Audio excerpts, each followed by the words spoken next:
বিরতির পর আবারও স্বাগত দেখছেন সকালের বাংলাদেশ, সাথে আমি এবং দুনিয়া রয়েছি, সেই সাথে একজন অতিথি রয়েছেন। এবং আমাদের প্রতিবার এই শুক্রবারটা একটা অন্যরকম করে শুরু করার চেষ্টা করে, অন্যভাবে সাজানোর চেষ্টা করে। তো আজকে আমাদের সাথে যিনি আছেন আবৃত্তি শিল্পী তরু শাহরিয়ার স্বর্গ। শুধু সেটা বলে কম হবে, তার সাথে শিক্ষক, তারপর হচ্ছে নাট্যশিল্পী এবং শিল্পীও, গায়ক। তাই শুধু শিল্পীই বলি, আমার মনে হয় সেটা সবচেয়ে সহজ। সেটাই মনে হয় ভালো। শুভ সকাল। আপনাকেও শুভ সকাল। তো নিজেকে আসলে কিভাবে আইডেন্টিফাই করতে পছন্দ করেন? অনেক কিছু তো আছে। প্রথমত আমার শিল্প সত্তাটা আমার কাছে খুব বেশি গুরুত্বপূর্ণ। আর এছাড়া যেটি হয় যে যেহেতু প্রফেশনালি আমি শিক্ষকতার সঙ্গে জড়িত আছি, আর সেক্ষেত্রে শিক্ষক হিসেবেও নিজেকে পরিচয় দিতে খুবই স্বাচ্ছন্দ্য বোধ করি, ভালো লাগে আমার কাছে। শিল্প সত্তার কথা বলছিলেন, ঠিক সেই জায়গায় শিল্প সত্তা গড়ে তুলতে ঠিক কি ধরনের চর্চা প্রয়োজন? বিশেষ করে আমরা এখন যে সময়ে দাঁড়িয়ে আছি, অনেক ধরনের ডিস্ট্রাকশন রয়েছে, সেই জায়গায় সেই সত্তা, সেই মননশীলতাটা গড়ে তুলতে কি ধরনের চর্চা বা অভ্যাসগুলো প্রয়োজন? প্রথমত আমার কাছে যেটি মনে হয়, আমি তো একেবারে একটা কালচারাল এনভায়রনমেন্টের মধ্য দিয়ে বড় হয়েছি। যেহেতু আমার ফ্যামিলিতে আমার মা গান করেন, আমার চাচা গান করেন এবং বোনরা নাচের সঙ্গে যুক্ত ছিল।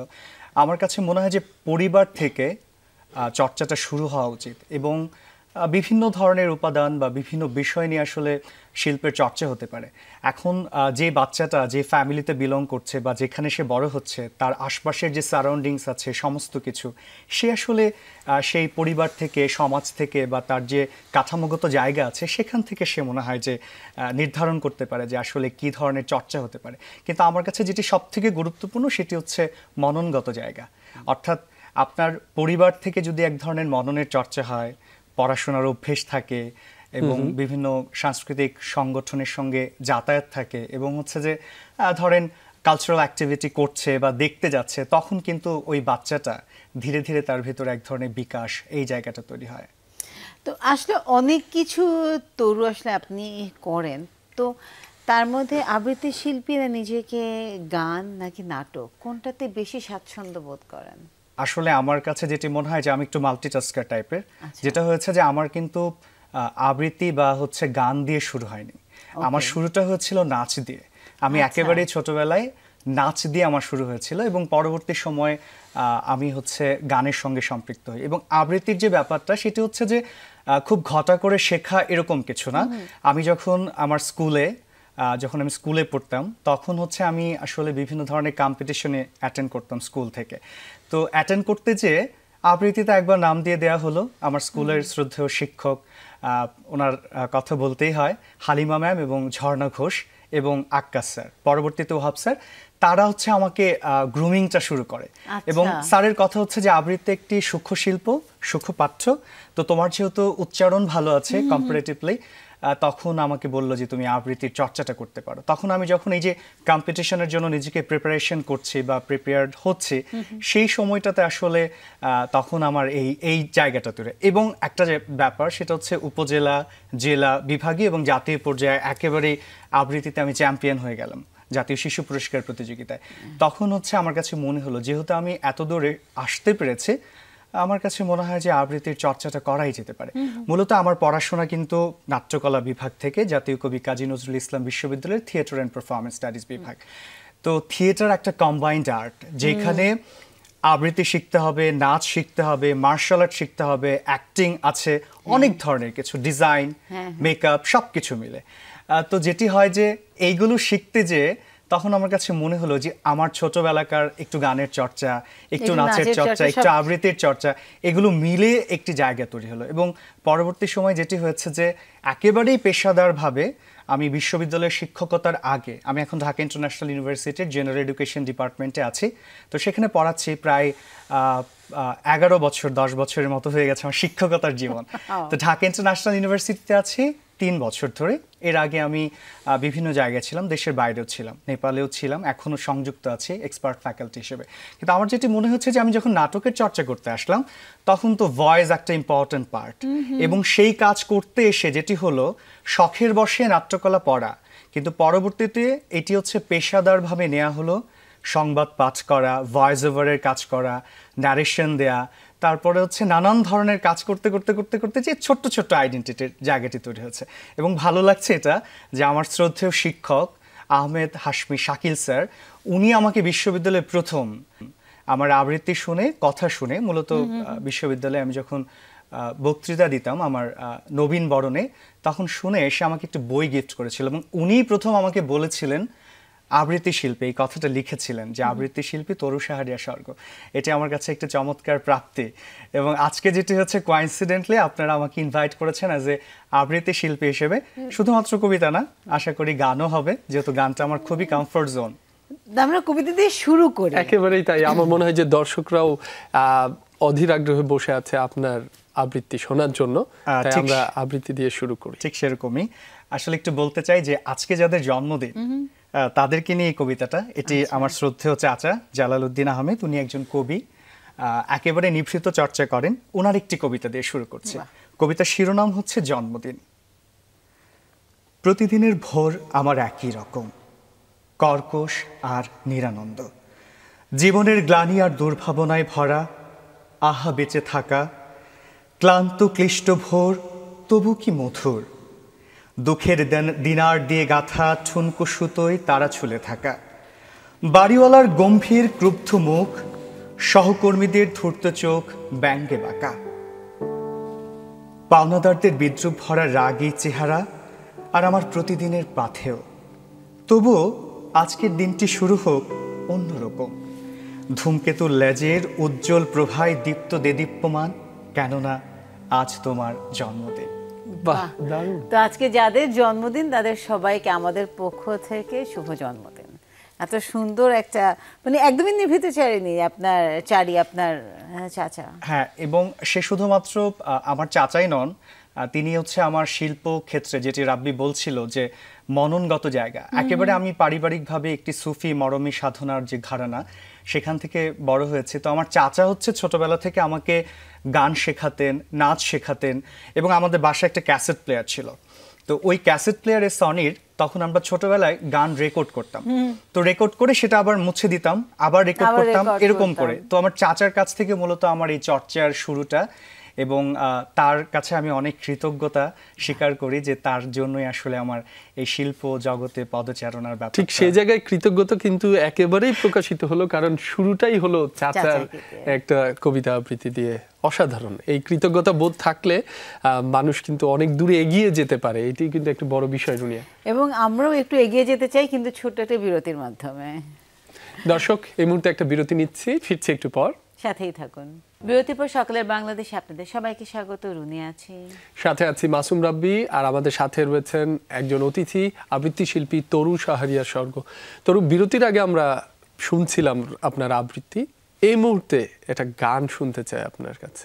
নিশ্চয়ই। আমি হচ্ছে সাইজির একটি বাণী করতে চাই, চেষ্টা করছি, যদিও আমি প্রফেশনাল সিঙ্গার না, বাট আমার চর্চার জায়গা থেকে যেটি আর কি, আশা করি ভালো লাগবে। কৃষ্ণ প্রেমে পোড়া দেহ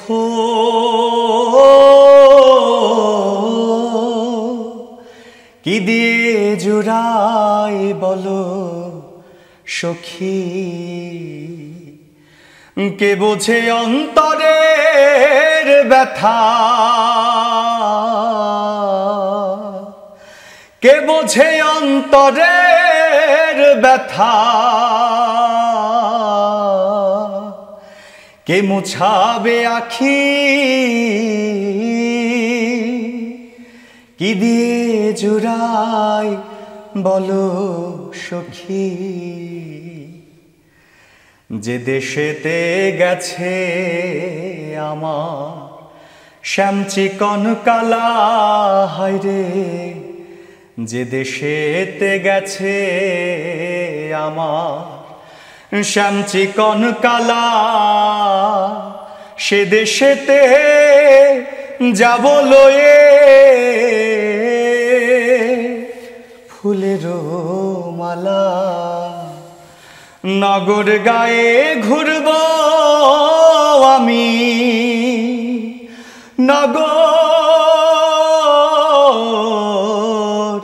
নগর গায়ে ঘুরব আমি, যোগিনী বেশ ধরি, কি দিয়ে জুড়াই বলো সখী। কি দিয়ে জুড়াই বলো সখী, তোমরা যদি দেখে থাকো খবর দিও তাকে, হায়রে তোমরা যদি দেখে থাকো খবর দিও তারে, নইলে আমি প্রান্তে জীব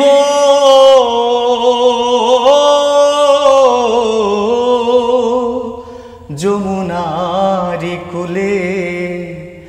কালামাই রেখে গেল, কালায়া আমায় রেখে গেল অসহায় একাকী, কি দিয়ে জুড়াই বলো সখী, কি দিয়ে জুড়াই বলো সখী। কালা চাঁদকে হারাইয়ে হইলাম যোগিনী আমি, কালা চাঁদকে হারাইয়ে হইলাম যোগিনী, কত দিবা নিশি গেল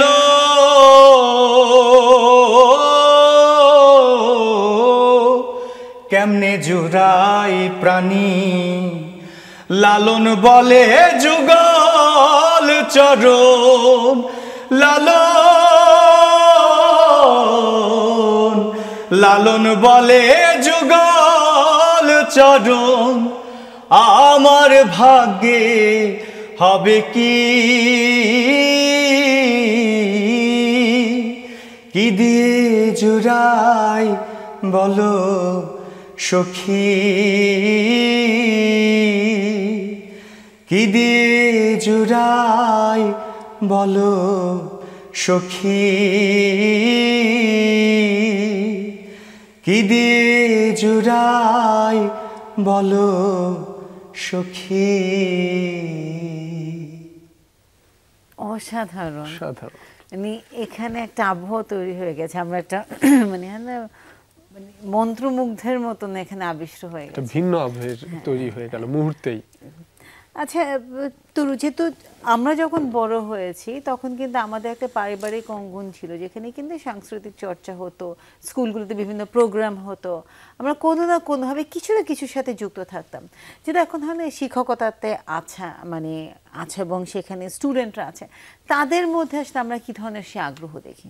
আমার যেটি হচ্ছে যে আমি খুবই প্রাউডলি বলতে পারি যে প্রফেশন এবং প্যাশন একসাথে মিলে গেছে, কারণ আমি যে ডিপার্টমেন্টে পড়াই বা যে জায়গায় কাজ করি সেখানে কালচারাল অ্যাক্টিভিটিস, তারপরে কো কারিকুলার অ্যাক্টিভিটিস প্রচুর হয়। ইভেন যেটা হচ্ছে যে আমাদের বিশ্ববিদ্যালয়ে অনেকগুলো কালচারাল ক্লাব আছে, ড্রামা ক্লাব আছে, তারপর হচ্ছে কালচারাল ক্লাব আছে, তো ডিবেট ক্লাব আছে, যেহেতু সব কিছুর সাথে ছোট ছোট করে ছিলাম, তো ওদের সঙ্গে আমার ওই সময়টা কেটে যায়। দেখা যায় ক্লাসের বাইরে ওদের সঙ্গে নাটকের রিহার্সেল, তারপর হচ্ছে গানের চর্চা, সব কিছু মিলে একটা চমৎকার আবহ কাটে এবং পরিবেশটা হয়। এখনকার স্টুডেন্টদের মধ্যে শেখার আগ্রহটা আছে, কিন্তু আমরা আসলে ওইভাবে প্যাট্রোনাইজ করতে পারি না। বিশেষ করে মানে অনেক পড়াশোনার চাপ, নানান কিছু থাকে, একাডেমিক প্রেশার প্রাইভেট বিশ্ববিদ্যালয়তে অনেক বেশি থাকে। তবে সেই তুলনায় ঢাকা ইন্টারন্যাশনাল ইউনিভার্সিটি অনেক কমফোর্ট জোন দেয়, এটা একটা ভালো লাগার ব্যাপার, যেটি বলছিলেন যে একদম চমৎকারভাবে সেই কাজটা করা যায়। তবে ঠিক সেই জায়গায় শিক্ষার্থীদের যে আগ্রহের জায়গাগুলো রয়েছে সেগুলো নিয়ে ঠিক কিভাবে আপনি কাজ করেন বা আপনার বিশ্ববিদ্যালয়ে কাজ করে? প্রথম কথা হচ্ছে কি রাব্বি, প্রণোদনা দিতে হবে। সেক্ষেত্রে আমার বিশ্ববিদ্যালয় অথরিটি আমাকে যথেষ্ট পরিমাণ সাপোর্ট দেয়, যেটা হচ্ছে ফাইন্যান্সিয়াল যে ট্রানজ্যাকশনের ব্যাপার সেটা দেয়। এবং শিক্ষার্থীদের আগ্রহটা কি, ওরা বিশ্ববিদ্যালয় তো একদম তারুণ্য নির্ভর একটা জায়গা, সেখানে শিক্ষার্থীরা চায় নাচ করতে, গান করতে, তো বিশ্ববিদ্যালয় পরিসরে যখন প্রণোদনাটা দেওয়া হয়, সাপোর্ট দেওয়া হয়, তখন কিন্তু সেই চর্চাটা হয়। এবং আমি আমার স্টুডেন্টদের কাছে সেই জায়গাটা অর্জন করতে পেরেছি। পপুলারিটিও আছে এবং সেটার নেগেটিভ পজিটিভ সব ইম্প্যাক্ট আছে, বাট আমার ভালো লাগে এটা যে আমি ক্যান্টিনে বসে গান গাইতে পারছি, ক্লাব রুমে বসে গান গাইতে পারছি, এবং আমার বিশ্ববিদ্যালয়ের যিনি সর্বোচ্চ authority BOT chairman Shamim Haider Patwari sir, উনি এ ব্যাপারে একদম উদার। অর্থাৎ সেই পরিবেশটা আপনি পেয়েছেন এই মুহূর্তে। হ্যাঁ, এই মুহূর্তে আমরা আরেকটা কবিতা মনে হয় শুনতে চাই। আচ্ছা, আরেকটা কবিতা অবশ্যই হবে। আমার আসলে রবীন্দ্রনাথ খুব পছন্দের, এবং আমি একটু চেষ্টা করছি রবীন্দ্রনাথের হঠাৎ দেখা থেকে একটু পড়বার জন্য। রেলগাড়ির কামরায় হঠাৎ দেখা, ভাবিনি সম্ভব হবে কোনোদিন। আগে ওকে বারবার দেখেছি লাল রঙের শাড়িতে, ডালিম ফুলের মতো রাঙা, আজ পড়েছে কালো রেশমের কাপড়। আঁচল তুলেছে মাথায়, দোলন চাপার মতো চিকন গৌর মুখখানি ঘিরে মনে হলো কালো রঙের একটা গভীর দূরত্ব ঘনিয়ে নিয়েছে নিজের চারদিকে। যে দূরত্ব সর্ষে ক্ষেতের শেষ সীমানায় শালবনের নীলাঞ্জনে। থমকে গেল আমার সমস্ত মনটা, চেনা লোককে দেখলেন অচেনার গাম্ভীর্যে। হঠাৎ খবরের কাগজ ফেলে দিয়ে আমাকে করলেন নমস্কার। সমাজ বিধির পথ গেল খুলে, আলাপ করলেন শুরু। কেমন আছো, কেমন চলছে সংসার ইত্যাদি। সে রইল জানালার বাইরের দিকে চেয়ে, যেন কাছের দিনের ছোঁয়াচ পার হওয়া চাহনিতে। দিলে অত্যন্ত ছোট দুটো একটা জবাব, কোনোটা বা দিলেই না। বুঝিয়ে দিলে হাতের অস্থিরতায়, কেন এসব কথা, এর চেয়ে অনেক ভালো চুপ করে থাকা। আমি ছিলাম অন্য বেঞ্চিতে ওর সাথীদের সঙ্গে। একসময়ে আঙুল নেড়ে জানালে কাছে আসতে। মনে হলো কম সাহস নয়, বসলুম ওর এক বেঞ্চিতে। গাড়ির আওয়াজের আড়ালে বললে মৃদুস্বরে, কিছু মনে করো না। সময় কোথা সময় নষ্ট করবার?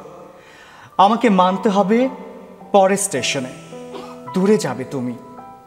তাই যে প্রশ্নটার জবাব এতকাল থেমে আছে শুনবো তোমার মুখে। সত্য করে বলবে তো? আমি বললাম, বলবো। বাইরের আকাশের দিকে তাকিয়ে শুধুলো, আমাদের গেছে যে দিন, একেবারেই কি গেছে, কিছুই কি নেই বাকি। একটুকু রইলাম চুপ করে, তারপর বললেন, রাতের সব তারাই আছে দিনের আলোর গভীরে। খটকা লাগলো, কি জানি আমি বানিয়ে বললেন নাকি।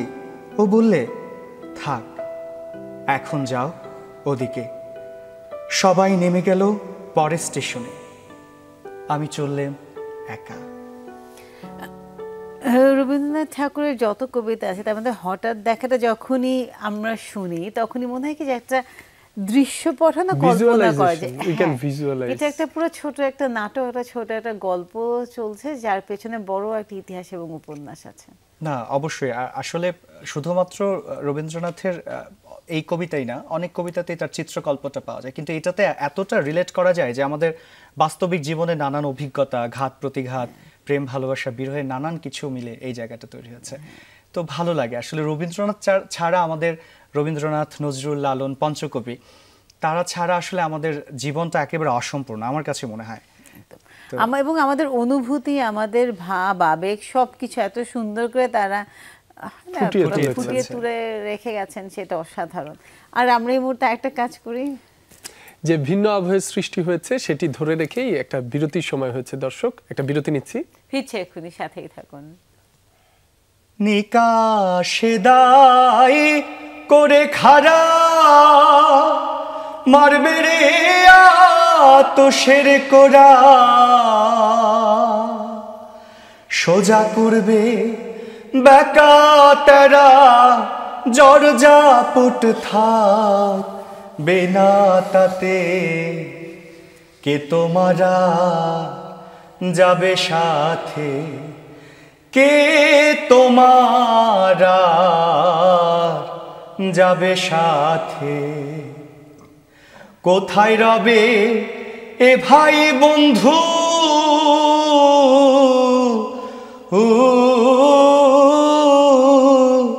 পূর্বী যেদিন কালের হাতে, কে তোমারা যাবে সাথে, কে তোমারা যাবে সাথে। যে আশাতে ভবে আশা হইল না মোর অন্তিম আশা, যে আশাতে ভবে আশা হইল না মোর অন্তিম আশা। ঘটালি মোর কি দুর্দশা, ঘটালি মোর কি দুর্দশা, ওরাও খেকুর সঙ্গে মেতে। কে তোমারা যাবে সাথে, কে তোমারা যাবে সাথে। যারে ধরে পাবি নিস্তার, তারে সদাই ভাবলি রে পর। যারে ধরে পাবি নিস্তার, তারে সদাই ভাবলি রে পর। সিরাজ সাই কয় শোন রে লালন, সিরাজ সাই কয় শোন রে লালন। ছাড়ো ভাবের কুটুম্বিতে, কে তোমারা যাবে সাথে, কে তোমারা যাবে সাথে। কোথায় রবে এ ভাই বন্ধু,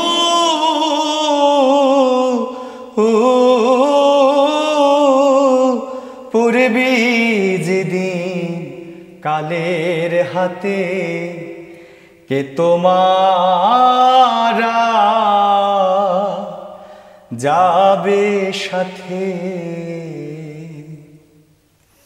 বাহ, অসাধারণ। আসলে দারুণ। আমাদের সাথে তো কেউ যাবে না, আমাদের সাথে শুধু আমি নিজে, আমার নিজের যে কর্ম আছে সেটাই যাবে, আর একদমই যেটা তাই। রয়ে যাবে সেটা হচ্ছে আমার কাজ, যেটা গানটি রেখে আমি যাবো। আসলে একদম আমার গুরুজি, যিনি আপনারা জানেন যে মানে প্রখ্যাত সঙ্গীত শিল্পী ফরিদা পারভিন, উনি আসলে মৃত্যু সজ্জায়, তো তাকে ডেডিকেট করে গাইলাম। কারণ আমার গুরুমার কাছে গানটা আমার শেখা, একদম পাশে বসিয়ে আমাকে গানটা তুলে দিয়েছেন ছোট ছোট জায়গায় ভুলগুলো।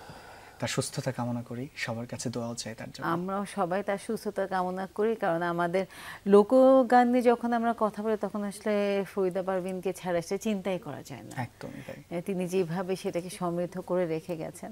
তা আজকে চলে যাবার পথে একই কথাই বলতে চাই যে আসলে আমাদের কাজ আমাদের সাথে যাবে, সেটা ছাড়া আসলে আমাদের কোনো কিছু আমাদের সঙ্গী হবে না। আমাদের কাজ আমরা রেখে যাচ্ছি এবং তার সাথে এটার যে সুফল সেটা আসলে আমরা নিয়ে যাব, এবং আমরা সবাই আসলে ফরিদা পারভিনের জন্য যেন দোয়া করি। সেই প্রত্যাশায় রেখে আজকে আমরা শেষ করছি আজকের সকালের বাংলাদেশ। তবে আমরা আবৃত্তি শুনতে শুনতেই শেষ করব, ছোট্ট করে একটা নিশ্চয়ই। আবৃত্তি দিয়ে শেষ করছি আমরা। আবারও আমি আমার শ্রদ্ধেয় চাচা, তার কবিতা অপরিহার্য। পাথরের খাজে খাজে যে নাম, ফুলের পাপড়ি কিংবা রেণুতে আঁকা, আকাশের নীল রঙে জলের চাঁদ মাখা। কথায় যে শব্দ থাকে, শব্দের প্রয়োজনে ধ্বনি, ধ্বনির তির্যক ব্যথা, আনন্দ সবাকার। তা তুমি, আমি অথবা অন্য কেউ। কে তুমি? জানিত না কেউ, যে ভোগ করে প্রতিনিয়ত সেও। আলোয় আলোয় ঝর্ণার মিছিল, তারপর একদিন তুমি আমাদের সূর্য শক্তি প্রয়োজন প্রতিদিন।